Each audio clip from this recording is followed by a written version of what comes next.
Hello दोस्तों, मैं अंकित सिंह आप सभी लोगों का विजडम हब स्टडी पर स्वागत करता हूं। दोस्तों, आज मैं एक ऐसे टॉपिक ऊपर डिस्कस करूंगा जो कि बहुत ज़्यादा महत्वपूर्ण है, जो कि आज के समय से रिलेवेंट है। और हम बात करेंगे इस वीडियो के माध्यम से इंडिया और नेपाल के रिश्ते को लेकर के। इंडिया और नेपाल का रिश्ता किस प्रकार से बिगड़ा है, क्या क्या संभावनाएं थी जिसको सुधारा जा सकता था, लेकिन ये रिश्ते बिगड़ गए। इसके ऊपर हम चर्चा करेंगे इस वीडियो के माध्यम से। तो देखिए दोस्तों, आप ये पूरा मैप देख रहे हैं। ये जो आप मैप देख रहे हैं ना, इस मैप में अगर हम नेपाल को ढूंढें तो नेपाल कहाँ है, तो यहाँ पर आप देख रहे हैं पूरा वर्ल्ड मैप है ये। इस वर्ल्ड मैप में यहाँ पर हमारा भारत है। भारत के यदि आप उत्तर में जाते हैं तो यहाँ पर नेपाल आ जाता है। अब हम आते हैं इंडिया के मैप में। तो इंडिया के मैप में आप देखेंगे पूरा भारत का नक्शा है ये। इस पूरे भारत के नक्शे में यहाँ पर उत्तर में ये पूरा नेपाल आ जाता है। और इस नेपाल के फिर उत्तर में जाएंगे तो यहाँ पर हिमालय आ जाता है, फिर तिब्बत, फिर चीन आ जाता है। तो बात यह है कि जो नेपाल है यह एक लैंड लॉक्ड नेशन है। लैंड लॉक्ड नेशन का मतलब क्या होता है? लैंड लॉक्ड नेशन का मतलब यह होता है जब कोई देश के पास उसकी समुद्री सीमा ना हो, उसे यहां पर लैंड लॉक्ड नेशन कहा जाता है। इसके साथ साथ नेपाल एक बफर स्टेट भी है।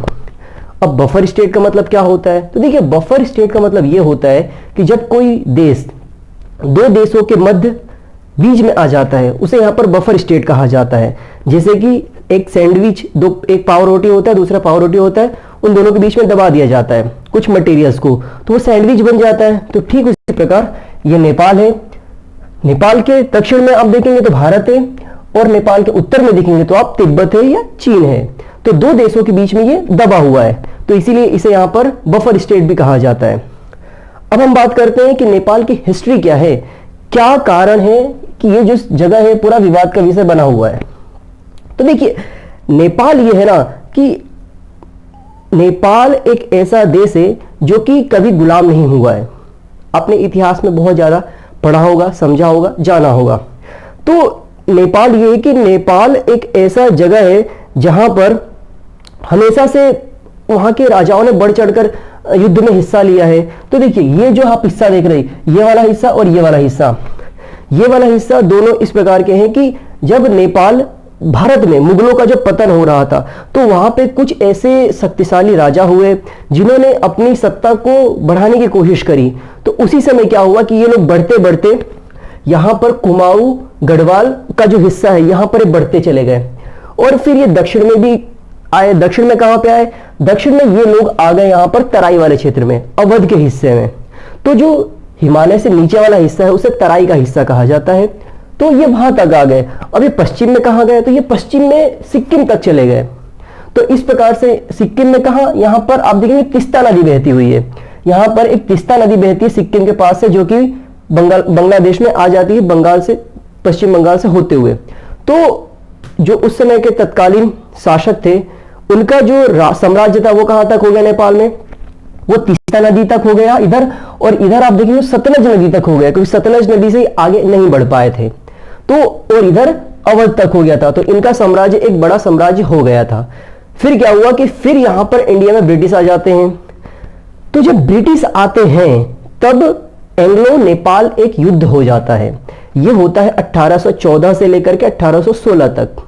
अब जब ये 1814 से 1816 के मध्य जब ये युद्ध होता है, तो उस समय क्या होता है कि जो ब्रिटिश होते हैं उनके पास उस समय के आधुनिक हथियार होते हैं, और जो नेपाल के जो गोरखास होते हैं उनके पास उस समय के ट्रेडिशनल औजार होते हैं, हथियार होते हैं, वे उससे युद्ध लड़ते हैं। तो उस दरमियान क्या होता है कि जो गोरखास होते हैं वो एंग्लो नेपाल जो वॉर होता है उसमें हार जाते हैं, और हारने के बाद वहां पर एक संधि होती है जिसको हम कहते हैं सुगौली की संधि। यह सुगौली की संधि 1815 में साइन की जाती है, और 1815 में साइन करने के बाद 1816 में लागू हो जाती है। अब जब ये सुगौली की संधि जब लागू हो जाता है, तब यहां पर कई एग्रीमेंट होते हैं। उस एग्रीमेंट के तहत जो बातें आती है, खासकर उसी चीज को लेकर के आज विवाद बना हुआ है। तो उस एग्रीमेंट में क्या शर्तें थी ऐसी? तो देखिए, उस एग्रीमेंट में शर्तें कुछ ऐसी थी कि यहां पर एक महानदी है। वो महानदी जो है उसको यहां पर सीमा बनाया गया था। बोला जाता है कि महानदी से इधर का जो हिस्सा रहेगा वो नेपाल का रहेगा, और महानदी से उधर का और पश्चिम का, दक्षिण का जो हिस्सा रहेगा वो भारत, मतलब ब्रिटिश भारत का रहेगा। और फिर यहां पर आप देखेंगे तो जो मेची नदी बहती है, जो कि मेची नदी बिहार में आ जाती है, तो वहां तक उसकी सीमा रहेगी। और नीचे से क्या होगा, यहां पर दक्षिण में यहां पर एक त्रिवेणी नदी बहती है, जो कि नेपाल और ये जो बिहार है इसके सीमा पर बहती है, तो उसकी वो सीमा हो जाएगी, मतलब तीनों तरफ से नदियों का एक बॉर्डर बन जाएगा, ये इसमें कहा गया था। तो इसी को लेकर के जो विवाद है वो पश्चिम वाले क्षेत्र में है, यहां पर है। यहां पे किस प्रकार है, तो देखिए यहां पे इस प्रकार है कि जो सीमा है, उस सीमा पे जो महानदी है, जिसे हम यहां पर महाकाली नदी भी कहा जाता है और काली नदी भी कहा जाता है, तो ये खास इस जगह पर विवाद है, जो कि उत्तराखंड में ये हिस्सा आता है।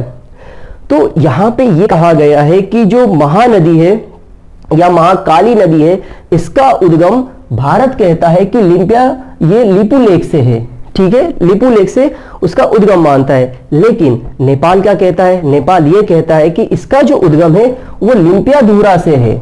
यहां पे जो महाकाली नदी है वो 3 जगह से उसका उद्गम बताया जाता है, एक तो महाकाली इटसेल्फ उसके जगह से, एक लिम्पियाधुरा से, और एक यहां पर लिपू लेक से। तो अगर भारत कहता है कि जो उसका उद्गम जो है वो लिपू लेक से है, यहां से है, और नेपाल क्या कहता है कि नेपाल यहां से बता देता है, तो यहां पे भारत, ये वाली उंगली जो है यहां पर भारत कहता है, और ये वाली उंगली यहां पर बता देता है कि नेपाल कहता है। तो नेपाल एक कदम और आगे बढ़ जाता है, और उस सारे की सारी जमीन जो है लगभग 400 स्क्वायर किलोमीटर का जमीन है, उसको बोलता है कि वो उसका है। तो मेन मुद्दा विवाद इसी का है यहां पर। तो अगर हम बात करें सुगोली की संधि में वापस आते हैं, तो देखिए 1816 से जब से सुगोली की संधि हुई है, तब से वो जो पूरा हिस्सा है वो भारत का हिस्सा है, पूरा हिस्सा भारत का है। तो लगभग 204 साल हो चुके हैं, कोई बात नहीं हुई। अब 204 सालों के बाद क्या हुआ कि नेपाल को एकाएक याद आ गया उस चीज को लेकर के। तो देखिए नेपाल इसको पहले से भी उठाता रहा है कई बार, लेकिन क्या हुआ कि अब वर्तमान में जो सरकार है वो कम्युनिस्ट सरकार है, और उनके पीछे कहां थे आप देख सकेंगे, तो उनके पीछे चीन कहां थे। तो चीन क्या कर रहा है, चीन वहां पे सरकारों को उकसा रहा है ऐसा करने के लिए, खासकर भारत के विरुद्ध। तो उसी का नतीजा ये है कि ये जो है वहां पर सड़क बनाई जा रही थी। देखिए यहां पे क्या है कि यहां पे कैलाश मानसरोवर है, यहां पे मानसरोवर है, तो कैलाश मानसरोवर जाने के लिए भारत से 3 रास्ते हैं। एक तो आप सिक्किम होते हुए नाथुला दर्रे से जा सकते हैं, दूसरा है यहां पर लिपू लेक से जा सकते हैं, तीसरा है यहां पर काठमांडू से जा सकते हैं। इनमें से सबसे सरल रास्ता कौन सा है, तो सबसे सरल रास्ता है यहां पर लिपू लेक वाला। तो लिपू लेक वाला जो रास्ता है वहां पर भारत सड़क बना रहा था, लॉकडाउन में भी सड़क बनाया भारत ने। तो यहां पे सड़क बनाने का काम करता है BRO, बॉर्डर रोड ऑर्गेनाइजेशन, जो कि डिफेंस मंत्रालय के अंतर्गत आता है। ये सारे बॉर्डर से ना इसके आसपास की सड़कें यही बनाता है। तो क्या हुआ कि यहां से यह काला पानी है वहां तक तो सड़क बना हुआ था, लेकिन भारत का जो BRO है उसने काला पानी से लेकर के लिपू लेक तक का सड़क बनाया। ये 80 किलोमीटर का था। जब सड़क बन रहा था तब तो नेपाल ने कोई ऑब्जेक्शन नहीं उठाया, लेकिन जब सड़क बन गया तो नेपाल ऑब्जेक्शन उठाने लग गया। तो उसने जो ऑब्जेक्शन उठाया उसने बोला कि ये जमीन हमारी है। फिर इसके साथ साथ इन्होंने एक बिल पास कर दिया, खासकर उनके नक्शे को लेकर के इन्होंने बिल पास किया, और ये बिल पास कहां किया, उनके संसद में, और इसको संविधान संशोधन करा लिया। तो ये संविधान संशोधन कराने से पहले भी भारत ने एक मैप जारी किया था। 5 अगस्त 2019 को जब यहां पर जम्मू कश्मीर और लद्दाख का जब बाइफरकेशन किया गया था, तो भारत ने एक नक्शा जारी किया था। तो उस समय भी नेपाल ने ऑब्जेक्शन उठाया था, लेकिन यह विवाद आज के समय कुछ ज्यादा बड़ा हो गया है। तो ये सारा विवाद है इसके पूरी तह में। तो अब हमें समझना होगा कि क्या कारण है कि ये विवाद इतने गहरे हो गए। इस विवाद को हम अच्छे से समझ सकते थे, अच्छे से इसको निपटा सकते थे, क्योंकि नेपाल के साथ भारत का तो रोटी बेटी का नाता कहा जाता है। तो देखिए इसको यदि हम सोल्व करना चाहें कि हम इसको कैसे सोल्व करें, तो सोल्व करने के कुछ तरीके हैं जिन्हें हमें समझना होगा। उन तरीकों में ऐसा होगा कि नेपाल को हमें ये नहीं कहना होगा हमेशा कि ये हमारा छोटा भाई है, क्योंकि नेशन नेशन का कंपैरिजन के साथ होता है, तो उसे अपने साथ बैठाना होगा, उसके साथ बात करना होगा, और जो डिप्लोमेटिक अलायंस है उसके माध्यम से समझना होगा। नेपाल है, नेपाल एक लैंडलॉक्ड नेशन है, इसकी जो पूरी आर्थिक व्यवस्था है वो भारत के जो पोर्ट से इनके माध्यम पे डिपेंड करती है। भारत क्या करता है, ये जो यहाँ पर कोलकाता है, कोलकाता का पोर्ट देता है नेपाल को ताकि वो ट्रेड कर सके। यदि भारत अगर ने ये देना बंद कर दिया तो नेपाल की जो आर्थिक स्थिति बहुत खराब हो जाएगी। 2015 में क्या किया था, भारत ने ये वाला रास्ता बंद कर दिया था। कैसे कर दिया था, तो जो मधेसी एक वहां पर आदिवासी समूह है उनके विवाद को लेकर के भारत ने ये रास्ता बंद कर दिया था। वहां पे स्थिति इतनी खराब हो गई थी कि जो पेट्रोल की कीमत हाई हो गए थे। तो नेपाल को समझना होगा कि अगर भारत ने उनको थोड़ा सा भी अगर आर्थिक स्थिति को खराब करना चाहे तो आराम से कर सकते हैं, क्योंकि अगर वो समझते हैं कि हम तिब्बत के पास मतलब चाइना के पास चले जाएंगे तो चाइना से जो ऊपर जो हम जाते हैं हिमालय तरफ, रास्ता बहुत ही खराब है, कितना भी कोशिश कर ले बहुत ही खराब है। तो रिश्ता समझना होगा, एक टेबल पे आकर के बात करनी होगी, तब जाकर के सारी परिस्थिति सामान्य हो पाएंगी। अब हम समझने की कोशिश करते हैं कि नेपाल और चाइना इनका क्या आपस में रिश्ते हैं। तो देखिए, नेपाल अभी एक ताजा रिपोर्ट आई है जो कि वहां नेपाल के कृषि मंत्रालय ने एक रिपोर्ट पब्लिश करी है। उसमें बताया गया है कि नेपाल के 10 गांव, नेपाल के 10 विलेजेस को चाइना ने एक्वायर कर लिया है, इंक्रोचमेंट कर लिया है, दैट मीन्स अतिक्रमण कर लिया है। तो ये बात वहां पे ज्यादा कुछ चर्चा में ही नहीं है, विपक्ष ने कुछ इस बात को उठाया है, लेकिन फिर भी जिस प्रकार से हमने देखा, केपी शर्मा ओली ने बोला था संसद में कि Indian virus is more dangerous than Chinese virus, क्योंकि वो एक कम्युनिस्ट लीडर हैं। भारत ने नेपाल को 2 करोड़ से ज्यादा टेबलेट्स दिए थे HCQ के, लेकिन फिर भी वो अभी उनके ऊपर हावी है। वहां के पब्लिक्स का अगर आप देखेंगे जो बिहेवियर है वो बहुत ही पोलाइटली है। मैं खुद ट्विटर यूज करता हूं, मैंने जब ये लिपुलेख और मैप का जो इशू था, मैंने ट्विटर्स पे उन लोगों के रिएक्शंस देखे, दे आर विथ अस, वो सब इंडियंस के साथ है, लेकिन जो उनकी सरकार है, उनका जो बिहेवियर है वो देखने में आ रहा है किस प्रकार का नकारात्मक है। तो ये जो पूरा विवाद था ये मैंने आप लोगों को समझाने की कोशिश करी है।